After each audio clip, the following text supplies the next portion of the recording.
This story isn't just about an old man at a shooting range. It's about the kind of strength that doesn't wear medals, give commands, or demand attention. When a group of young SEAL recruits thought he was just another regular guy, a quiet stranger with a beat-up thermos, they had no idea he once carried the weight of silence, danger, and unspoken heroism, until they saw the tattoo. He wasn't loud. Dressed in an old flannel shirt, worn jeans, and a plain ball cap with no logos, he blended in easily. His shooting form was dated, yet his precision was unmatched. Most of the younger guys figured he was a retired truck driver, just burning through ammo. That is, until one SEAL recruit spotted the faded tattoo on his forearm during a reload, and everything changed. Not because the tattoo was flashy, but because it wasn't. It was the kind of mark you don't get at a shop, you earn it. When the recruit asked about his service, the range went quiet. The old man didn't answer with a story or even a sentence. He just gave a number, a year.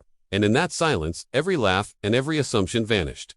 Every morning, the range opened at 7 a.m., but he always showed up at 6:45. Never missed a day. He'd sign the clipboard at the desk slowly, carefully, just his last name, Martin. No rank, no small talk. Just a respectful nod to the clerk before heading to lane 7, the one farthest from the building. It was his spot, away from Bluetooth speakers and overconfident chatter. He dressed the same every visit: faded jeans, a tan flannel with the sleeves rolled, a weathered cap that might have once been navy blue, worn-in boots, always clean. His range bag held only what he needed: a single pistol case, a box of .45 ACP, and a scuffed-up thermos that never left his bench. The regulars called him Pops or just the old guy.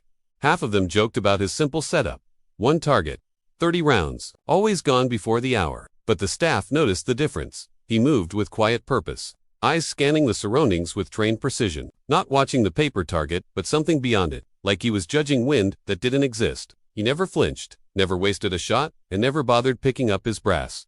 Most didn't catch it, but the ones who knew what to look for, they noticed. One morning, the range was buzzing more than usual. A bunch of young Navy recruits showed up together, laughing, talking big. One of them, Jared, stood out. Tall, lean, with a sharp crew cut and a trident pinned to his gym bag. A SEAL trainee, on break before advanced training in Coronado. Confident, disciplined, and sharp enough to spot something real. At first, he barely noticed the old man 2 lanes over, but then he heard it. Not just the shots, the rhythm. 3 rounds, pause, 2 more. All tight, all purposeful. No wasted movement. Jared glanced over. Martin's grip was clean, his stance solid. He wasn't reacting to the recoil, he was in control. That's when Jared caught a glimpse of the tattoo, subtle, faded by sun and time, but unmistakable.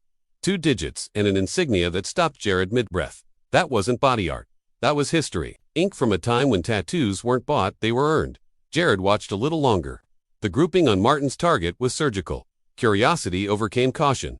He stepped over. Excuse me, sir, that ink? It's first recon, isn't it? Martin didn't look up right away. He emptied his mag with the final shot, set the pistol down gently, then met Jared's gaze. His answer came as a whisper. Once, that was it. But Jared knew exactly what it meant. He stepped back to his own lane, but couldn't focus. His rhythm was off. His eyes kept drifting back to Martin.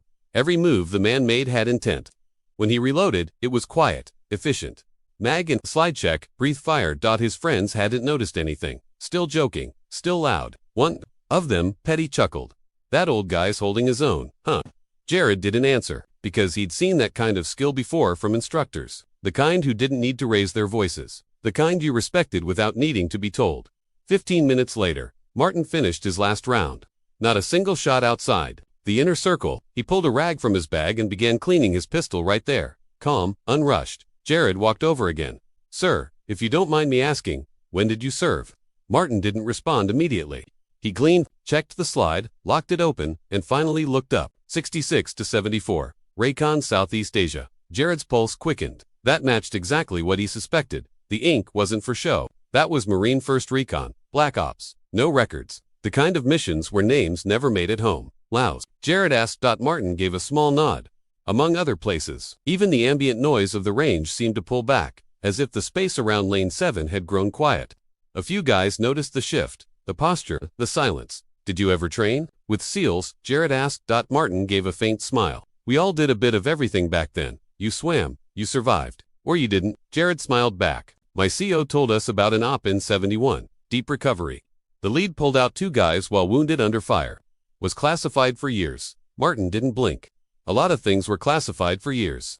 And just like that, the door closed. Gently, not rudely. Just enough to say, that story stays inside. Martin packed up slowly, slinging his range bag. Jared stepped aside.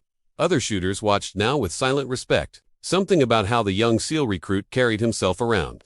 Martin told them this old man wasn't just another hobbyist. That as Martin turned to leave, Jared did something rare. He stood at attention. Double quotes, "Sir, thank you for your service," he said clearly. Martin paused, walked back, and placed something heavy in Jared's hand. A coin real solid. On one side, the 1st Recon insignia. On the other, 2 words, "Still here." He leaned in, voice low. "You'll know when it's your turn to go quiet. Until then, earn it." And then he walked away. No handshake. No salute. Just gone. Jared stood there for a long moment, the coin warm in his palm. He knew what fake valor looked like. He'd seen men pretend. This wasn't that. This was real. Later, one of his friends called out, "Yo, Jared, you good?" He didn't answer. Just held up the coin. They gathered, expecting a joke, but as soon as they saw it, their expressions changed. "Recon Vietnamera. No way that's real. Who gave it to you?" Jared looked to the now empty lane. The man we all ignored. He paused. Staff Sergeant Thomas Martin. They said nothing. Didn't need to. Their silence said everything. Jared went back to the front desk. Held the coin up. "You know this man?" The clerk looked up. "The guy from Lane 7. Jared nodded. "T. Martin. Signed up nearly 10 years ago. Pays cash. No email. Real old school. Oh, says here, he opted out of recognition, events, or honors. Rare case. Any idea why?" The clerk chuckled nervously. "The only thing he ever said to me was, 'I didn't do it for you to thank me.'" Jared didn't smile, just stared at the coin. That night, he couldn't sleep. Dug into archives. Buried logs. Eventually he found it. A declassified report. March 6, 1971. Laos Staff Sergeant Thomas Martin. 7 rescued refused, medevac. Declined medal, classified. Marked, irreplaceable. Now silent. The following week, Martin returned. Same routine, same lane. But something was different. Jared and a few others were already there, waiting, watching. No jokes, no bravado, just quiet acknowledgement. Halfway through his rounds, Jared stepped forward and placed a fresh box of 45s beside him. "Figured 30 wouldn't be enough today," he said. Martin gave a slow nod, took the box. No words. Just continued. With that familiar rhythm. Later, as the air cleared, the younger men passed by. One by one, a nod, a handshake, a quiet "sir." Even Petty approached, lingering. "We looked you up. You saved a lot of people." Martin took a sip from his thermos. "They saved each other," he replied. Jared stayed last. Sat beside him. "You ever think of teaching?" Martin exhaled. "Spent years trying to forget everything I'd teach. But we need to remember," Jared said. Martin turned slightly. "You don't teach this, you absorb it." Quietly. Jared nodded. "That's why I'm still listening." Martin stood. "Then don't talk so much." They chuckled. Martin left behind the new ammo box. A small gesture, but one that said everything. The staff made a change. A small brass plate above Lane 7, reserved. Until he says otherwise. He never mentioned it. Never asked them to remove it. Because some men don't teach with words. They teach with silence. And when someone finally listens close enough, the lesson begins.